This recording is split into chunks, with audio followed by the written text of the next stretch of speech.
தினத்தியான நிகழ்ச்சிக்கு உங்களை அழைப்பதில் நான் மிகவும் மகிழ்ச்சி அடைகிறேன்.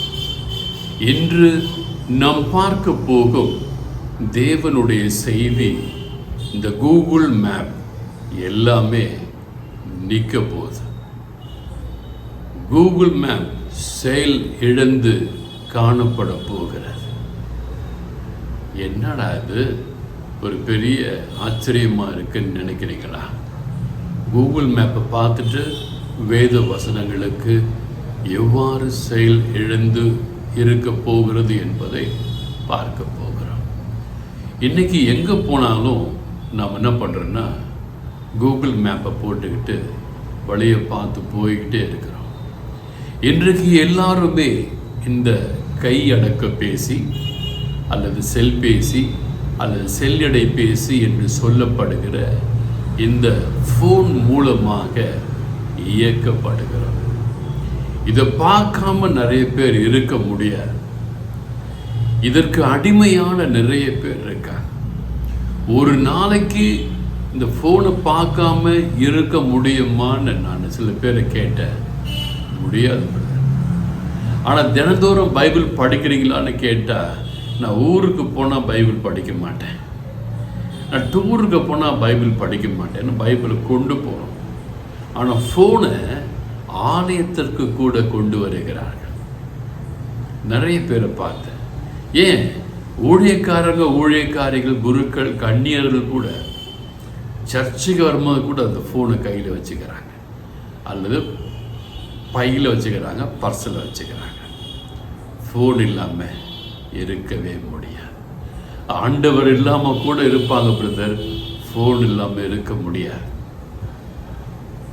ஏன் இப்படி ஆகிற்று என்றால், சாத்தான் கொஞ்சம் கொஞ்சமாக சகலரையும் அவனுடைய ஆளுகைக்குள் கொண்டு வருகின்ற காலம் நெருங்கி வந்துவிட்டது. நான் கூட பேப்பரில் படித்தேன், வீட்டு அட்ரஸ்க்கு பதில், நம்பருக்கு பதில் ஒரு நம்பர் கொடுக்க போகிறதாக சொல்கிறாங்க. அந்த நம்பரை வச்சுக்கிட்டு நாம் எங்கே இருக்குன்றத ட்ராக் பண்ணிடலாம். உங்கள் வீடு, உங்கள் விலாசம் எங்கே இருக்குன்றத ஈஸியாக ட்ராக் பண்ணலான்றதெல்லாம் சொல்லிகிட்டு இருக்காங்க. டெல்லியிலேருந்து அமெரிக்கா போகிறதுக்கு 40 நிமிஷத்தில் போகலாம், எல்லாம் கண்டுபிடிக்கிறாங்க. இன்று நான் ஒரு செய்தியை படித்தேன். அதாவது மனைவிக்கு பதில் ஒரு ரோபோட்டை கல்யாணம் பண்ணிக்கலாம், மனைவி செய்கிற அத்தனை காரியத்தையும் அவள் செய்வா, கருத்தரிக்கலாம், குழந்தை கூட பெற்றுக்கலாம்.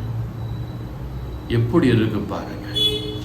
தேவனுக்கு விரோதமாக எழும்புகிற ஒவ்வொரு காரியமும் நடந்து கொண்டு இருக்கிற. ஆண் திருமணம் பண்ணிக்கலாம், பெண் திருமணம் பண்ணிக்கலாம். குழந்தைகளுக்கு எவ்வளோதான் பிரசங்கம் பண்ணாலும் கை தெரிகிற மாதிரி, தொப்புள் தெரிகிற மாதிரி, உடம்பு தெரிகிற மாதிரி ஆடைகளை அணிந்து கொண்டிருக்கிறார். தேவனுக்கு வெறுப்பான காரியம் செய்து கொண்டு தான் இருக்கிறார். பச்சை குத்தாதீங்க, பச்சை குத்துறாங்க. காது 1, 2, 3, 4, 9 இடத்துல 10 இடத்துல குத்திக்கிறாங்க. சிந்தித்து பாருங்க. முக்காடு போடுங்க, முக்காடு போட மாட்டேன். ஆண்டவர் என்ன சொல்வது? நான் ஏன் அவர் பேச்சை கேட்கணும்? ஏதோ கடமைக்கு ஆண்டவருடைய ஆலயத்திற்கு வராங்க, கடமைக்கு ஆண்டவருடைய செய்தியை கேட்குறாங்க. அவர்கள் அனைவருக்கும் சொல்லுகிற ஒரு கடைசி எச்சரிக்கை, கூகுள் செயலிழந்து போக போது, அப்பொழுது நீங்களும் செயலிழந்து போயிடுவீங்க. கூகுள் அழிக்கப்பட போகிறது. இந்த cellphone, mobile phone, Facebook, internet எல்லாம் அழிக்கப்பட போகிறது. அப்போது நீங்களும் நானும் அழிந்து போகக்கூடாது என்று இயேசு பிரியப்படுகிறார். தானியேல் ஆகமம் 7ஆம் அதிகாரம் 10ஆம் வசனத்தின் கடைசி பகுதி இவ்வாறு சொல்கிறது. The court was seated and the books were opened. நியாயாசனம், அதிலே இயேசு அமர்ந்திருக்கிறார். புத்தகங்கள் திறக்கப்படுகிறது. அந்த நியாயாசனத்திலே ஆண்டவர் வீற்றிருப்பாரே, ஆனால் உங்கள் மீதும் என் மீதும் அவர் இரக்கம் காட்ட மாட்டார். ஏன்னா டைம் முடிஞ்சு போச்சு. இது தானியேலாகமம் 7ஆம் அதிகாரம் 13ஆம் வசனம் இவ்வாறு சொல்கிறது, Son of Man coming with clouds from the heaven. இயேசு கிறிஸ்து வானத்திலிருந்து மேகங்கள் நடுவே இறங்கி வருகிறார். தானியேல் 7:14, He was given the authority, glory and sovereign power. All people, nations and men of every language worshipped Him. His dominion is everlasting kingdom. அந்த இயேசு கிறிஸ்து வரும்பொழுது சகல அத்தாரிட்டி, சகல அதிகாரமும் அவர் கையில் கொடுக்கப்பட்டிருக்கிறது. பெரிய பெரிய ராஜ்யங்கள், பெரிய பெரிய கண்டங்கள், நாடுகள் எல்லாருமே பல்வேறு மொழிகளை, பல பாஷைகளை பேசுகிற மக்கள் எல்லாரும் அவர்களை ஆராதிப்பார்கள், வழிபடுவார்கள். ஏன்னா வேற வாய்ப்பு இல்லை ராஜா, வேற வாய்ப்பு இல்லைம்மா.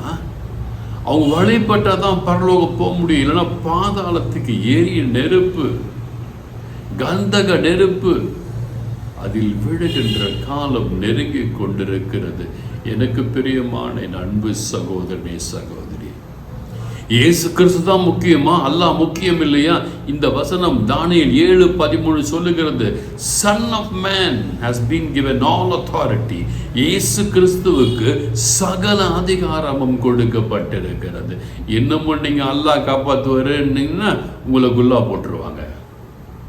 தயவு செய்து பிரியமான அன்பு அண்ணா, அக்கா, தம்பி, தங்கச்சி, இயேசுவை மட்டுமே வழிபடுங்கள். அவர்தான் உங்களுக்கு உண்மையான கடவுள். அவர் இல்லை என்றால் உங்களுக்கு நித்திய ஜீவன் இல்லை, இல்லை, இல்லை. தானியேல் 7ஆம் அதிகாரம் 27ஆம் வசனத்தில் கடைசி வாக்கியம் இவ்வாறு சொல்கிறது, His kingdom will be an everlasting kingdom and all rulers will worship Him. அவருடைய ராஜ்யமே கடைசியாக இருக்க போகிறது. எல்லா தேசமும் இயேசுவை வழிபட போகிறார்கள். சுவிசேஷம் அறிவிக்கப்பட்டு எல்லா இடத்திலும் பிரசங்கங்கள் செய்யப்பட்டு கொண்டிருக்கிறது. இன்று யூடியூப் மினிஸ்ட்ரி மூலமாக எல்லாம் பார்த்துக்கிட்டு இருக்காங்க. இந்த செய்தியை பார்த்து கொண்டிருக்கிற இலங்கை மக்கள், பிலிப்பியன் மக்களுக்காக ஜெபிக்கிற ஆண்டவர் உங்களை ஆசீர்வதிக்கிறார். God is blessing the Sri Lankan people and the Philippines who are watching this YouTube ministry. நேற்று தான் என்னுடைய அல்காரத்தை பார்த்த பிலிப்பீன்ஸ்ல நாட்டிலிருந்து பார்க்குறாங்க, இலங்கையிலிருந்து பார்க்குறாங்கன்னு தெரிய வருது. உங்களுக்காக ஜெபிக்கிறேன். நீங்களும் இயேசுவை இன்னும் அதிகமாக ருசித்து பாருங்கள், ரசித்து பாருங்கள். உங்கள் ஒவ்வொருவருக்காகவும் என்று ஜெபிக்க போகிறேன்.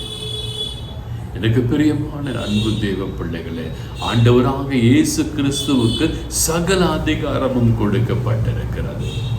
அந்த அழிவு பயங்கரமா இருக்குது. கூகுள் மேப் அப்படியே ஸ்டாப் ஆக போகுது, காணா போகுது. மார்க் 13:24 இவ்வாறு சொல்கிறது, சூரியன் இருள் அடைய போகிறது, நிலவு காணாமல் போக போகிறது, நட்சத்திரங்கள் கீழே விழப் போகிறது, நட்சத்திர மண்டலங்களில் இருக்கிற எல்லாமே கீழே விழப் போகிறது. ஆங்கிலத்தில் அருமையா இருக்கு, sun will be darkened and the moon will not give light, stars will fall from the sky and the heavenly bodies will be shaken. பரலோகத்துக்கு கீழே இருக்கிற எல்லாம் ஆட போகுதுங்க. யாரெல்லாம் நான் பெரிய ஆளு, யாரெல்லாம் நான் அப்பா டக்கரு, யாரெல்லாம் நான் என்னை யாரும் அசைக்கவே முடியாதுன்னு சொல்றாங்களோ எல்லாம் அசைக்கப்பட போகிறாங்க. கூகுள் அசைக்கப்பட போது, எல்லாம் வழி தெரியாம திக்கு தெரியாத காட்டில் நிற்க போறாங்க. நீங்களும் நானும் திக்கு தெரியாத காட்டில் இருக்கக்கூடாதுன்னு இயேசு விரும்புகிறார். அந்த இயேசு உங்களையும் என்னையும் நேசிக்கிறார். உங்களுக்காக உங்கள் பிள்ளையை, உங்கள் மனைவி, உங்கள் பேர பிள்ளையை இயேசு மன்னித்து ஏற்றுக்கொள்ள காத்து கொண்டிருக்கிறார். நேற்று செய்தியில பார்த்தோம், உங்களை நேசிக்கிறார். God loves you. நல்ல கவனிங்க, mark 13:26, Son of Man will come in glory. இயேசு கிறிஸ்து அப்படியே பிரகாசமாக உங்களையும் என்னையும் கொண்டு போக வரப்போகிறார். அந்த இயேசு கிறிஸ்து வரும் பொழுது நீங்களும் நானும் அவரோடு இருக்க வேண்டும் என்று இயேசு விரும்புகிறார். என்ன அருமையான தெய்வம் பாருங்க. என் மகள் என்னோடு இருக்க வேண்டும், அவன் சாத்தானின் ஆளுகைக்கு போகக்கூடாது என்று உங்கள் உயிர் மூச்சு என் உயிர் மூச்சு இருக்கிற வரைக்கும் இயேசு வாய்ப்பு தர. தயவு செய்து திருந்துங்க, பாவ வழியை விட்டு விலகுங்க, பரிதானம் லஞ்சம் வாங்காதீங்க, மருமகளை கொடுமைப்படுத்தாதீங்க, ஒவ்வொரு பிள்ளையும் ஒரு மாதிரி பார்க்காதீங்க, வேண்டாங்க, இதெல்லாம் பாவம். அடுத்தவங்க பொண்டாட்டியை வச்சுக்காதீங்க, வேண்டாம், இதெல்லாம் பாவம். அடுத்தவங்க புருஷனை வச்சுக்காதீங்க, வேண்டாம், இதெல்லாம் பாவம். தேவனுக்கு பிடிக்காது. எரி நெருப்பு. நினைத்து பாருங்கள், உங்கள் ஆத்துமா நித்தமும் வெந்து கொண்டு இருக்கும், விமோசனமே கிடைக்காது. ஜெபம் பண்ண ஆண்டவர் இறக்கம் காட்டுவார் நினைச்சு இருந்துடாதீங்க. அது ஆண்டவர் கையில் இருக்கு, உங்க கையில் இல்லை. உங்க ஜெபமும் என் ஜெபமும் அவ்வளோ பவர்ஃபுல்லா இல்லையே. ஆண்டவர் அசைப்பதற்கு உங்கள் ஜெபம் என் ஜெபம் அவ்வளோ பவர்ஃபுல்லா இல்லையே. நீங்களும் நானும் எலியா அல்ல, நீங்களும் நானும் பேதுரு பவுல் அல்ல. சிந்தித்து பாருங்கள்.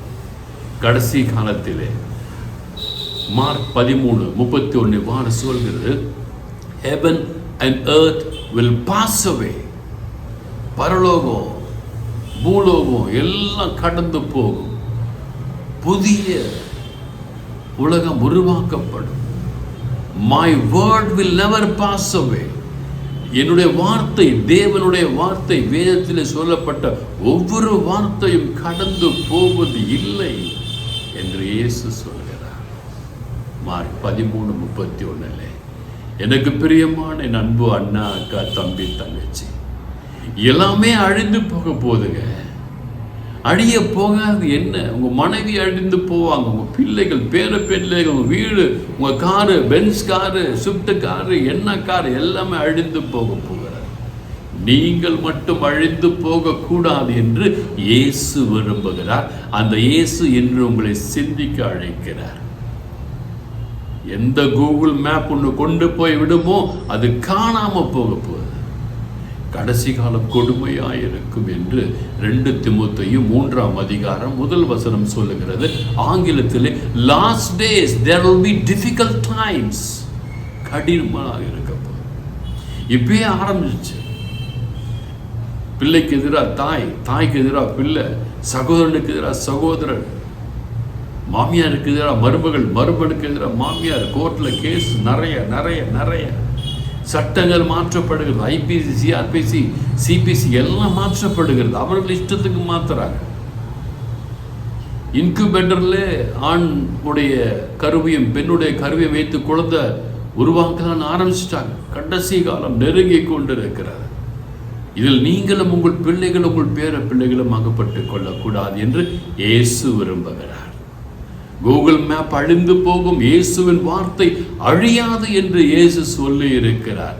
மார்க் 13:31. ஆண்டவரின் வார்த்தை என்றுமே அழியாது. அந்த ஆண்டவரை பிடித்து கொள்ளுங்க. இன்னைக்கு சொன்ன ஒவ்வொரு வசனத்தையும் பார்த்து கொள்ளுங்க. கூகுள் மேப் உங்களை வழி கொண்டு போகாது. இயேசு கிறிஸ்துவின் வார்த்தை உங்களை நித்திய வழிக்கு கொண்டு போகும், நித்திய ஜீவனுக்கு கொண்டு போகும் என்று சொன்ன ஒவ்வொரு வசனங்களையும் தியானித்து பாருங்கள், வாசித்து பாருங்கள். நீங்க நல்லா இருப்பீங்க, உங்க குடும்பம் நல்லா இருக்கும், உங்க பிள்ளைகள் நல்லா இருப்பாங்க, உங்க பேர பிள்ளைகள் நல்லா இருப்பாங்க. God bless you all.